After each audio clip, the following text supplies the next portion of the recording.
Hello student, स्वागत है एक बार फिर से आपका अपने यूट्यूब चैनल टारगेट सेमेस्टर में।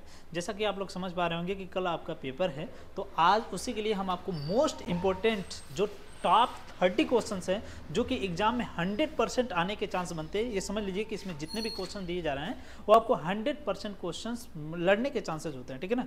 तो आपको यदि ये क्वेश्चंस चाहिए, कम से कम 200 प्लस क्वेश्चन चाहिए, तो आप जो है अपने टारगेट गुरुकुल ऐप को डाउनलोड कर सकते हैं। और यदि आपको पहले ही इंफॉर्मेशन चाहिए, सबसे पहले इंफॉर्मेशन चाहिए, तो आप व्हाट्सअप और टेलीग्राम ग्रुप दोनों को ज्वाइन कर सकते हैं। तो चलिए स्टार्ट करते हैं। हम लोग देखते हैं यहाँ पे जो AAC 105 आपका क्वेश्चन है, पेपर है, और इसमें जो कम से कम आपका टॉप 30 क्वेश्चन जहां से 100% एग्जाम बन रहे हैं, एग्जाम में क्वेश्चन बन रहे हैं, वहां से हमने क्वेश्चंस उठाया है। ये मोस्ट एक्सपेक्टेड है, मतलब 100% जरूरी क्वेश्चंस है, ठीक है ना। तो इसी को हम लोग एक्सप्लेन करेंगे और एक एक क्वेश्चंस को देखेंगे और इसके कुछ एक्सप्लेनेशन को, जो जरूरी एक्सप्लेनेशन है, जो जरूर फैक्ट है, उसको बताए जाएंगे और उसको एक्सप्लेन किए जाएंगे, ठीक है ना। तो चलिए देर न करते हुए स्टार्ट करते हैं। यहाँ पे आप लोग देख पा रहे होंगे AAC 105, ये आपका जो है पेपर है आपका, ठीक है। और यहाँ पे हम लोग जो देख सकते हैं, पहला ही क्वेश्चन है। क्वेश्चन कह रहा है कि निन्वेह पुस्तकालय का संस्थापक कौन था। निन्वेह पुस्तकालय का संस्थापक, तो आपका सही आंसर ऑप्शन नंबर सी हो जाएगा। यहाँ पे असुरबनिपाल, जो असुरबनिपाल है, इन्होंने किसका स्थापना किया था? निन्वेह पुस्तकालय का स्थापना किया था। ये क्वेश्चन आपको याद रखना है। Who was the first founder of the Nineveh library, ठीक है ना। अब इसकी जो स्थापना हुई थी, कब हुई थी? हुई थी 7वीं शताब्दी में। कब हुई थी? 7वीं शताब्दी में, ठीक है ना। 7वीं शताब्दी में हुई थी। और एक चीज और आप याद रखेंगे, ये कहाँ पे स्थापित किया गया था? मेसोपोटामिया में। कहाँ पे? मेसोपोटामिया, ठीक है ना।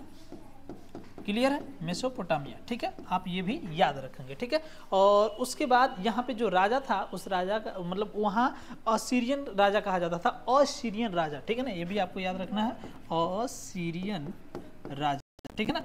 असीरियन राजा कौन था भाई? असीरियन राजा था, वो था आपका असुरबनिपाल, ठीक है ना। तो ये आपका सही आंसर हो जाएगा, ठीक है। ऑप्शन नंबर सी यहाँ पे सही हो जाएगा, ठीक है ना। चलिए अब हम लोग बढ़ जाते हैं आगे नेक्स्ट क्वेश्चन की तरफ। जो नेक्स्ट क्वेश्चन है, क्वेश्चन नंबर 2। क्वेश्चन कह रहा है कि असीरियन सभ्यता में किस कला का चरमोत्कर्ष था? किस कला का चरमोत्कर्ष था? तो आपका सही आंसर हो जाएगा रिलीफ चित्र। रिलीफ चित्र, ठीक है ना। रिलीफ चित्र का जो है सबसे ज्यादा चरमोत्कर्ष था। कालीक्षर लिपि का नहीं, वास्तु चित्र का नहीं, भित्ति लिपि का नहीं। अब एक चीज समझिए, ये जो चीज था, ये पॉलीग्राम चमकदार ईंटें जो थी, पॉलीग्राम चमकदार ईंटें, ठीक है ना, का प्रयोग किया जाता था। और दीवारों पर पेंटिंग किया जाता था। क्या किया जाता था? दीवारों पर पेंटिंग, ठीक है ना, दीवारों पर पेंटिंग, ठीक है। तो ये दो बातें भी इस क्वेश्चंस में आपको याद रखना है, ठीक है ना। तो ये भी आपका क्वेश्चंस हो गया। और क्वेश्चंस का ऑप्शन नंबर डी आपका सही हो गया। इंग्लिश और हिंदी में भी क्वेश्चन देख लीजिए। Which arts had its climax in Assyrian civilisation, जो असीरियन सिविलाइजेशन है उसका ऑप्शन नंबर डी यहाँ पे आपका सही हो जाएगा, ठीक है ना। अब हम लोग बढ़ जाते हैं नेक्स्ट क्वेश्चन की तरफ। जो नेक्स्ट क्वेश्चन है आपका, क्वेश्चन कह रहा है कि सुमेरियन सभ्यता में जिगुरत क्या था? सुमेरियन सभ्यता में जिगुरत क्या था? तो ये था आपका देवस्थान। क्या था आपका? देवस्थान। देवस्थान का मतलब क्या है? देवताओं का स्थान हुआ करता था। देवताओं का स्थान, ठीक है ना, देवताओं का स्थान, ठीक है ना। और एक बार आप कमेंट करके बताइएगा कि यहाँ पे कौन कौन से देवता पूजे जाते थे। आपको कमेंट करके बताना है, ठीक है ना। यदि आप कमेंट कर ले रहे हैं तो मैं ये समझूंगा कि आपका प्रिपरेशन कंप्लीटली हुआ है, ठीक है ना। तो यहाँ पे आपका सही आंसर हो जाएगा क्या? आपका ऑप्शन नंबर डी, देवस्थान, ठीक है ना। ऑप्शन नंबर डी, देवस्थान, ठीक है। चलिए अब हम लोग बढ़ जाते हैं नेक्स्ट क्वेश्चन की तरफ। नेक्स्ट क्वेश्चन है क्वेश्चन नंबर 4 है। क्वेश्चन नंबर 4 कह रहा है कि निम्न में से कौन सी विधि संहिता जैसे को तैसा सिद्धांत पर आधारित थी? मतलब कौन सी विधि संहिता जैसे को तैसे सिद्धांत पर आधारित थी? मतलब दो ऐसे यहाँ पे क्वेश्चंस के ऑप्शन के अकॉर्डिंग दो व्यक्ति थे, दुंगी और ये हमूराबी, ठीक है ना। इन दोनों का जो सिद्धांत था जैसे को तैसा, मतलब एक तरीके से इसको बदले की भावना कह सकते हैं। मतलब वो एक कहावत है, जैसे को तैसा मिले, मिले सोम को सोम, और राजा को राजा मिले, मिले डोम को डोम। तो कहने का मतलब यह है कि जो जिस प्रकार की क्वालिटी को धारण करता है वो अपने सेकेंड जो पार्टनर होगा, सेकेंड जो पर्सन होगा, वो सोचेगा कि मेरे ही क्वालिटी को मिले। तो इसीलिए कहा गया है कि जैसे को जैसा मिले, मिले सोम को सोम, और राजा को राजा मिले, मिले डोम को डोम। तो ये चीज आपको फॉलो करना है। ये कथन किसका है? दुंगी का और हम्मुराबी का। ये दोनों के दोनों जो है यही कथन को फॉलो करते हैं, और एक तरीके से इससे ऐसा लगता है कि जैसे को तैसा करने का मतलब कि जो जैसा कर्म करेगा उसको वैसा फल मिलेगा, ठीक है ना। कहीं ना कहीं इसमें बदले की भावना निकल करके आती है, ठीक है। तो ऑप्शन नंबर सी यहाँ पे सही हो जाएगा, यानी कि इन दोनों ने कहा था, ठीक है ना, इन दोनों ने both of the above. Option number C सही हो जाएगा, नॉन ऑफ दिस कट कर दीजिए, ठीक है ना। तो आपका ऑप्शन नंबर सी यहाँ पे सही हो जाएगा, ठीक है ना। नेक्स्ट क्वेश्चन से आपका बेबीलोन नगर का प्रमुख देवता कौन था? देखिए क्वेश्चन यहाँ पे आ भी गया, तो यहाँ पे आप एक नाम कंफर्म कर लीजिए, एनेलिन, ठीक है। इसके अतिरिक्त और भी देवता हैं, इसके अतिरिक्त और भी देवता हैं, लेकिन आपको यहाँ पे याद रखिए ऑप्शंस के अकॉर्डिंग एनेलिन आपके जो है देवता है कहाँ के? तो बेबीलोन नगर का, ठीक है ना, बेबीलोन नगर का, ठीक है ना। इंग्लिश में भी देख लीजिए, who was the chief God of city of Babylon, ठीक है ना। बेबीलोन के जो चीफ गॉड हैं, जो प्रमुख देवता है वो कौन है? तो आपका सही आंसर हो जाएगा एनेलिन, ठीक है ना। इसके अतिरिक्त और भी देवता हैं वहाँ पे, ठीक है, तो आपको वो भी याद रखना है। इसके अतिरिक्त और भी देवता हैं वहाँ पे, वो भी आपको याद रखना है, ठीक है ना। और इसको जो है सुमेरिया सभ्यता के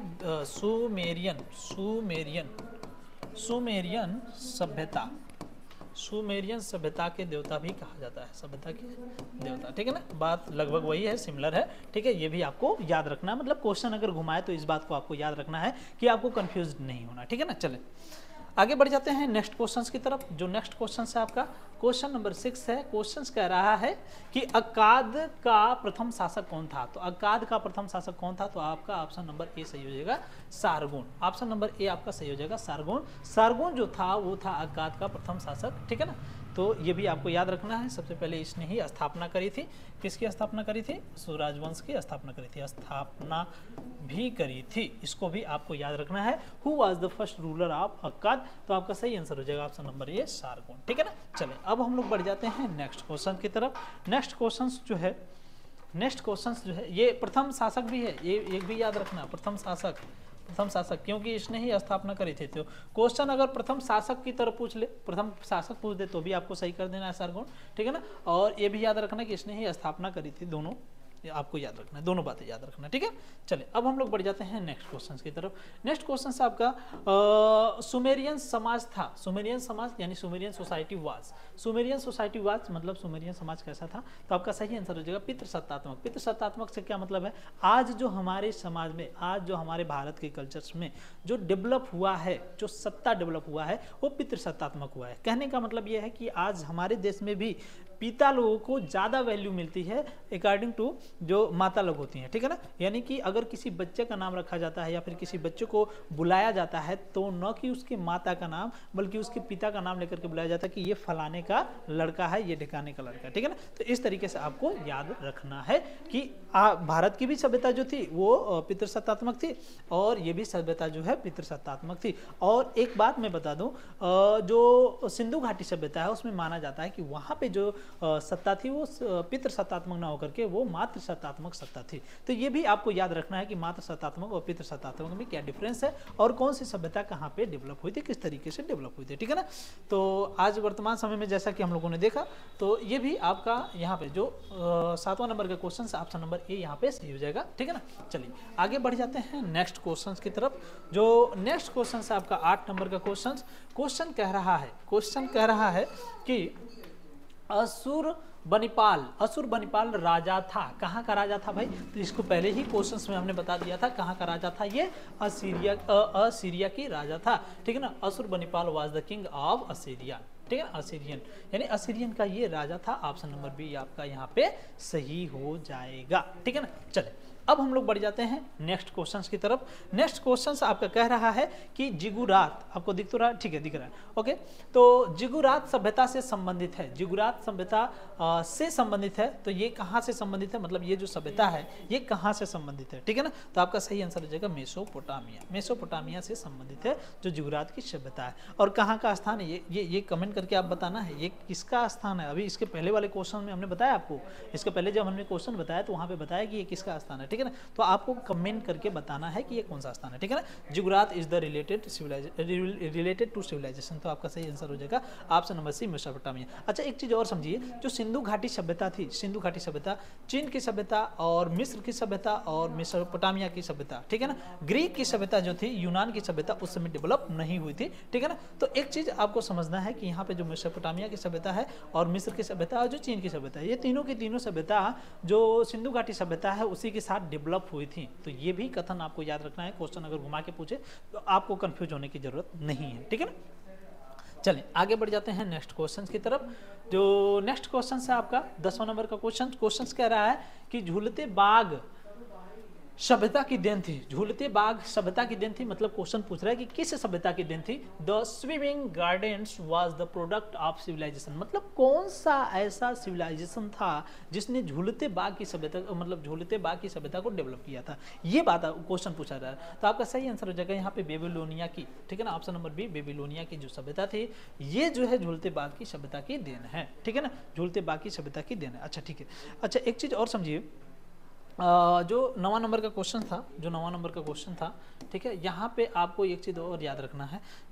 यहाँ पे ऐसा माना जाता है कि स्वर्ग के करीब लाना, या फिर देखिए यहाँ पे एक चीज़ याद रखना है कि श्वेत मंदिर भी इसे कहा जाता था, श्वेत मंदिर।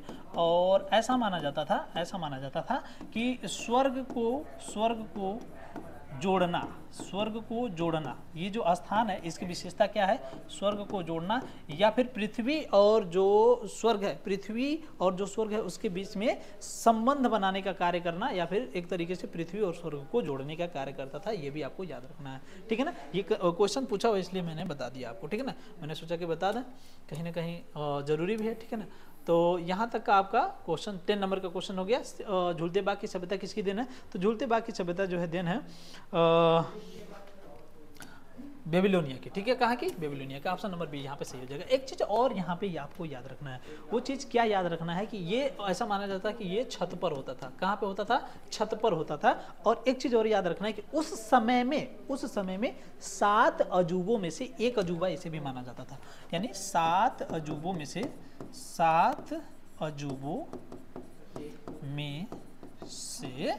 एक अजूबा, ठीक है ना, एक अजूबा। किसको माना जाता था भाई, किसको माना जाता था, झूलते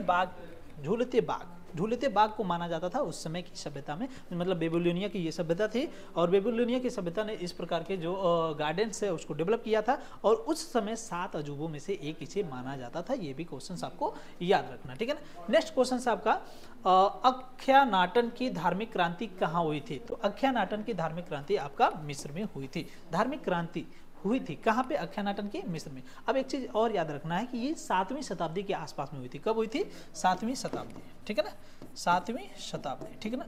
अब धार्मिक क्रांति से क्या मतलब है, धार्मिक क्रांति से क्या मतलब है, इसको भी आप थोड़ा सा समझ लीजिए।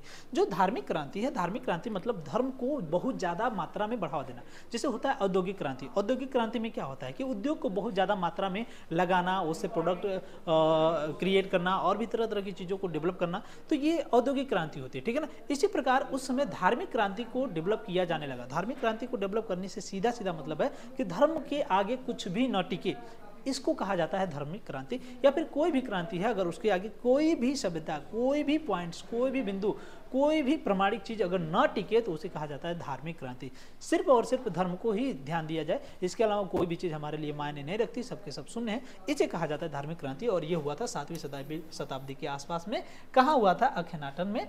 और अख्यानाटन की धार्मिक क्रांति और कहाँ पे, मिस्र में हुआ था, ठीक है ना, मिस्र। अच्छा, मिस्र की एक बहुत बड़ी विशेषता है, मिस्र की विशेषता यह है कि ये रेगिस्तान में डेवलप हुआ है जो सभ्यता है, ठीक है ना। तो रेगिस्तान में डेवलप होने के बाद भी ये इतना फला फूला कैसे, क्या कारण है, कौन सी ऐसी चीज़ है जो इसको फल फूल कर बना करके रखी है, उसका नाम आप कमेंट करके बताएंगे, ठीक है ना। चलिए अब हम लोग बढ़ जाते हैं नेक्स्ट क्वेश्चन की तरफ। 12 नंबर का क्वेश्चन है, 12 नंबर का क्वेश्चन कह रहा है, 12 नंबर का क्वेश्चन कह रहा है,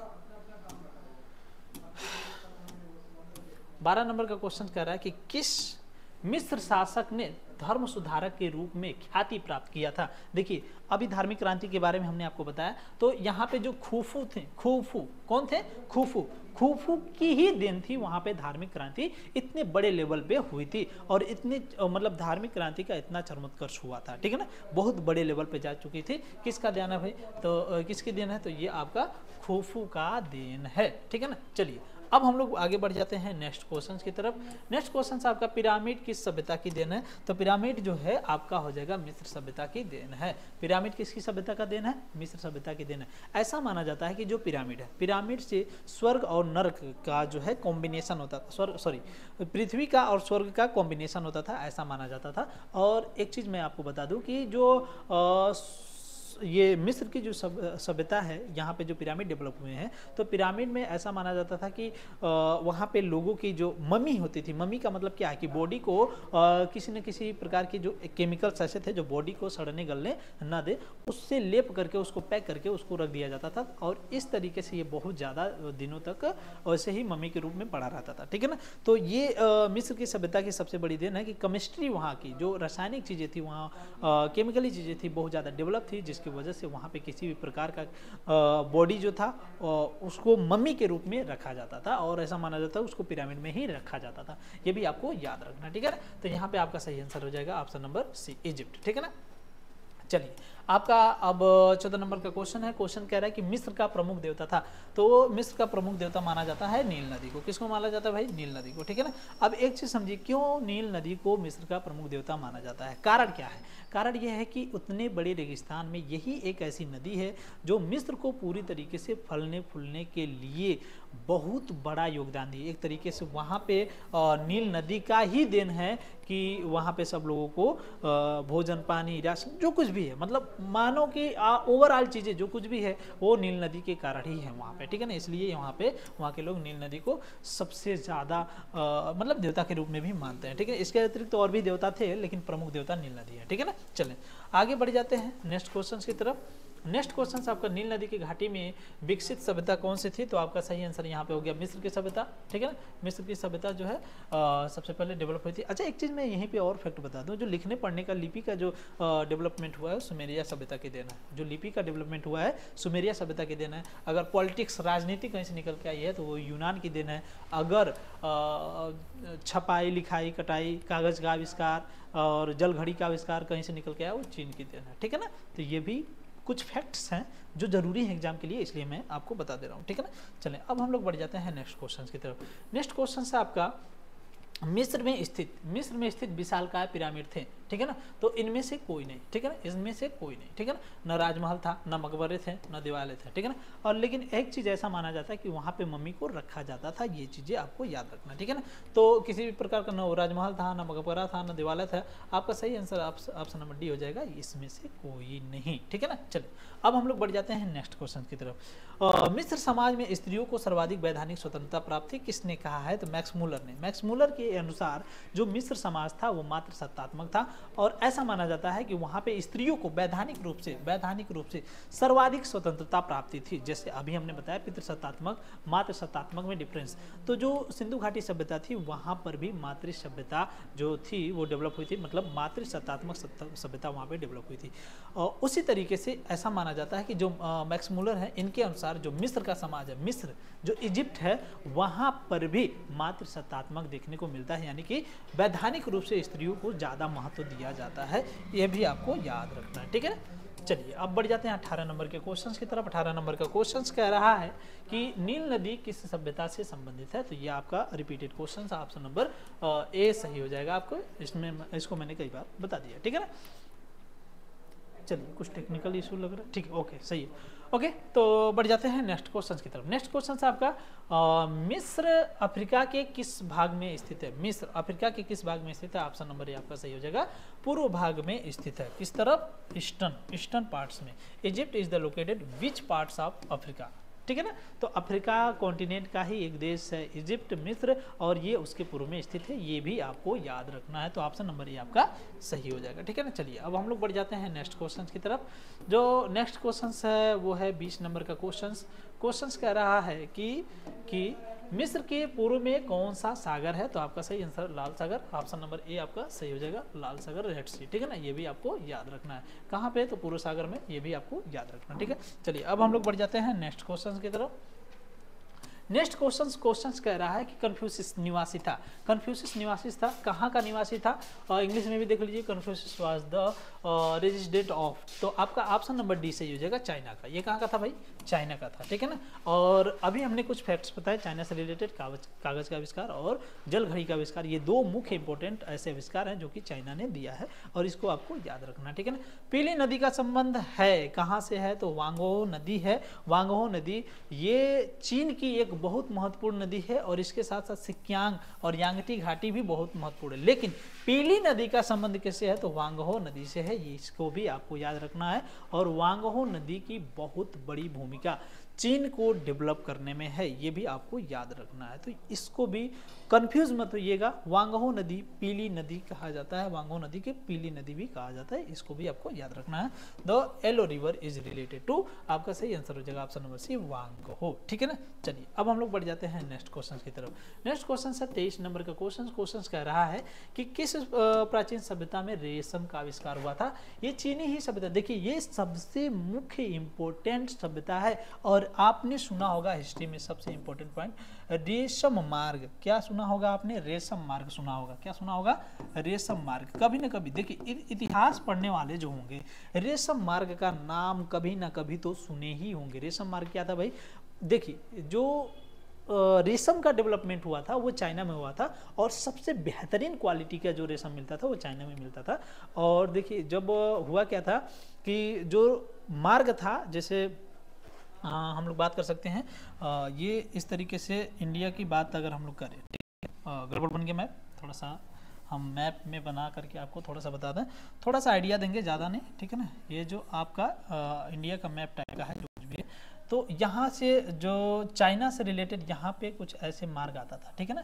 इसी को ऐसा माना जाता था कि ये जो है रेशम का मार्ग है, ठीक है। और रेशम का मार्ग उस समय प्रचलित हुआ था जब अंग्रेजों का शासन हुआ करता था, क्योंकि अंग्रेज जो थे उसी मार्ग से होकर के चीन से रेशम का व्यापार करते थे। और एक चीज़ और फैक्ट याद रखिए, चाइना हमेशा से अपनी क्वालिटियों को छुपा कर रखता था, और रेशम का जो डेवलपमेंट था वो भी चाइना वालों ने छुपा के रखा था, ठीक है ना। बस बेचते थे और किसी को अपनी क्वालिटी बताते नहीं थे, ठीक है ना। तो ये भी आपको याद रखना, ठीक है। चलिए आगे बढ़ जाते हैं। ये रेशम का आविष्कार सबसे पहले चीनी सभ्यता में हुआ था, ये भी आपको याद रखना है। बढ़ जाते हैं नेक्स्ट क्वेश्चन की तरफ। क्वेश्चन फिर से पूछ रहा है कि कन्फ्यूशियस निवासी था, कन्फ्यूशियस निवासी था, तो आपका सही आंसर हो जाएगा ऑप्शन नंबर ए, चीन का निवासी था। ये रिपीटेड क्वेश्चन है, Confucius was the resident of, तो आपका सही आंसर हो जाएगा चीन। तो ये रिपीटेड क्वेश्चन है, छोड़िए। चीन में निम्न में से होना चाहिए, चीन में कौन सा आविष्कार है, क्वेश्चन पूछ दिया है, कह रहे निम्न में से कौन सा आविष्कार चीन में हुआ था? आपका सही आंसर हो जाएगा ऑप्शन नंबर ए, जल घड़ी जो थी, जल घड़ी और कागज और भूकंप लेखी। ओहो, थोड़ा सा मुझे कन्फ्यूजन है, क्योंकि कागज, भूकंप लेखी, थोड़ा सा मुझे इसको लेकर के कन्फ्यूजन है, थोड़ा मैं क्लियर नहीं हूँ, लेकिन मुझे लगता है कि आपका ऑप्शन नंबर डी सही होना चाहिए, क्योंकि जल घड़ी और कागज ये दोनों का आविष्कार चीन ने ही किया है। और मुझे लगता है कि भूकंप लेखी यंत्र को थोड़ा सा मैं कन्फ्यूज हूँ, और इस क्वेश्चन के आंसर को लेकर के मैं थोड़ा कन्फ्यूज हूँ, इसको लेकर के खास करके ऑप्शन नंबर बी को। लेकिन आपका ऑप्शन नंबर डी यहाँ पे सही होगा। जो जल घड़ी है ये भी चाइना ने बनाया था, कागज का आविष्कार ये भी चाइना, रेशम का आविष्कार ये भी चाइना। तो अगर यहाँ पे मुझे थोड़ा सा कंफ्यूजन है, एक बार भूकंप लेके आप लोग देख लीजिएगा, और मुझे जहाँ तक लगता है कि ऑप्शन नंबर डी यहाँ पे सही हो जाएगा। और अदरवाइज अगर ऑप्शन नंबर डी नहीं सही है तो आपका जल घड़ी सही हो जाएगा, ठीक है ना, क्योंकि जल घड़ी लास्ट में चाइना ने ही आविष्कार किया था, ये भी आपको याद रखना। और कागज भी उसी ने आविष्कार किया था। तो थोड़ा सा आप एक बार इस क्वेश्चन को रीचेक कर लीजिएगा, ठीक है ना। चलिए नेक्स्ट क्वेश्चन की तरफ बढ़ जाते हैं। नेक्स्ट क्वेश्चन है 26 नंबर का क्वेश्चन, वस्त्रों के लिए रेशम की खेती आरंभ सबसे पहले किसने किया था? तो भैया चाइना ने किया था। कई बार हमने बता दिया, चिल्ला चिल्ला करके बता दिया, चाइना ने पहली बार किया था रेशम की खेती। और इन्होंने अपनी क्वालिटियों को छुपा करके रखा था, बस व्यापार करते थे, मतलब रेशम को अपने यहाँ से दूसरी जगह भेजते थे एज ए व्यापार, ठीक है ना, एज ए ट्रेड, ठीक है। चलिए आगे बढ़ जाते हैं नेक्स्ट क्वेश्चन की तरफ। एशिया का सर्वाधिक क्षेत्रफल एवं जनसंख्या वाला देश, देखिए सर्वाधिक क्षेत्रफल और जनसंख्या वाला देश, वैसे तो रूस की बात करें, लेकिन यहाँ पे जनसंख्या की जब बात करेंगे तो ये था तो चाइना, वर्तमान में भारत है, वर्तमान में भारत है, ठीक है ना। था चाइना, लेकिन अब की बार जो है ये पिछड़ गया। अगर जनगणना हुई होती तो 100% ये क्लियर हो गया होता कि भारत जो है चाइना से आगे निकल चुका है जनसंख्या के मामले में। लेकिन फिलहाल ऑप्शन नंबर यहाँ पे सी है आपका सही, लेकिन मैं रिक्वायरमेंट करूंगा आप ऑप्शन नंबर ए पर लगाइएगा, क्योंकि जो अब क्वेश्चन आ रहे हैं वो ऑप्शन नंबर ए को ज़्यादा वैल्यू देंगे, क्योंकि भारत जो है चाइना से जनसंख्या के मामले में बहुत आगे निकल चुका है, ठीक है। चलिए अब हम लोग बढ़ जाते हैं नेक्स्ट क्वेश्चन, ठीक है। जहाँ पे किसी भी प्रकार का कन्फ्यूजन रहता है वहाँ मैं क्लियर कर देता हूँ, ठीक है। लेकिन जहाँ पे आपको लग रहा है कन्फ्यूजन तो एक बार आप क्लियरिफिकेशन कर लीजिए, और मेरे हिसाब से यहाँ पे ऑप्शन नंबर ए ही आपका सही होगा, ठीक है ना। चलिए नेक्स्ट क्वेश्चन की तरफ बढ़ जाते हैं।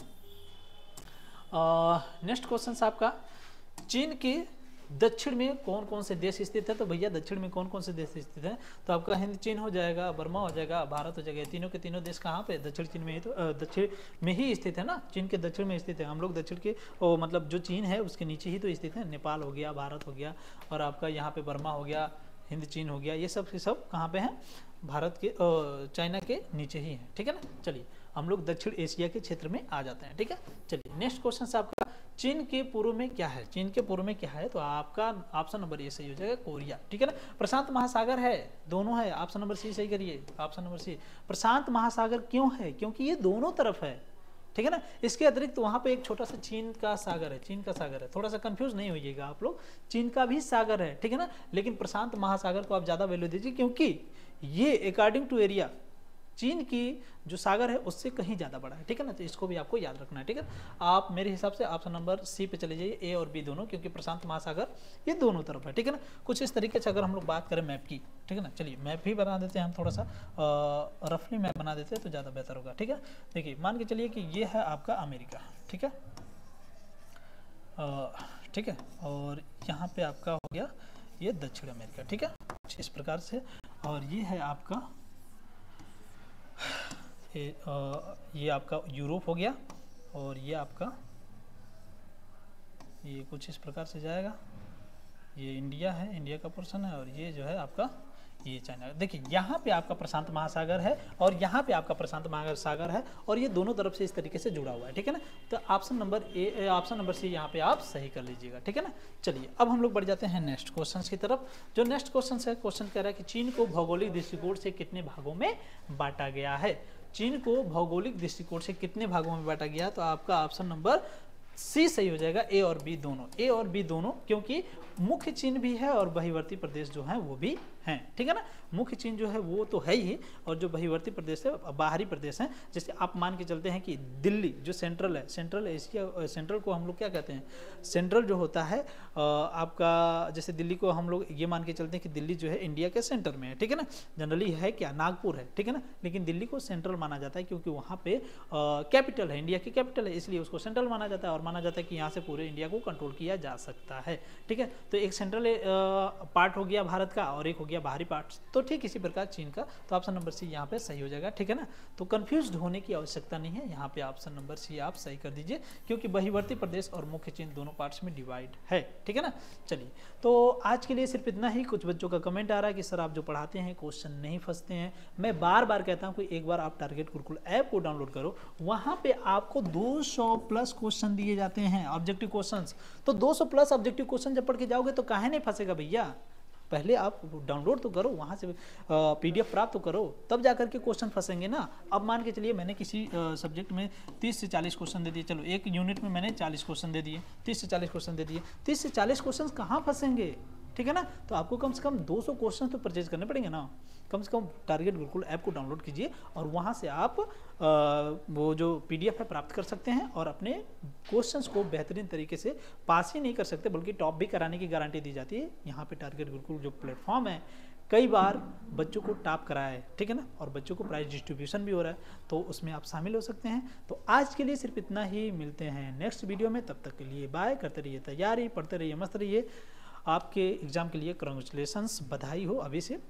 तो टाटा बाय बाय।